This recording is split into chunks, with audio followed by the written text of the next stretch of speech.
It's costing Tasmanians more than $10,000 a day. Now the Premier's business trip to the United States is being called a taxpayer-funded holiday. A magazine interview with David Bartlett's wife reveals the couple's been seeing a lot more of the Big Apple than their official diary let on. Annie Yard reports.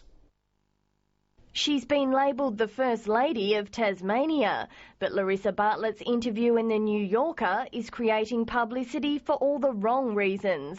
Mrs Bartlett revealed her travel itinerary, which includes the Statue of Liberty, Central Park, the Guggenheim and even a Broadway show. Taxpayers have every right to be outraged that this is an abuse of taxpayer funds. The reality is that she's had one day off in New York with her husband on a 9-day trip. I don't think that's unreasonable. The Premier's in New York with 3 Labor staffers for meetings with IT companies like Microsoft and Google.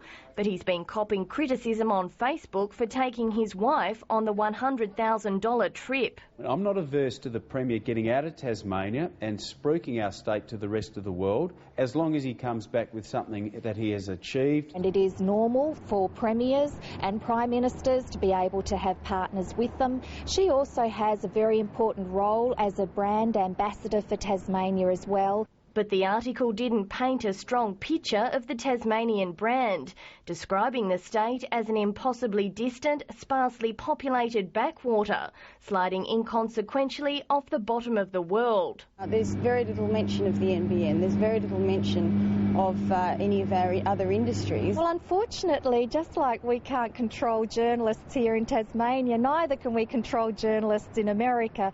The Minister for Children was also keen to defend her imminent overseas trip. She's off to London on Saturday to meet children's health and youth justice experts.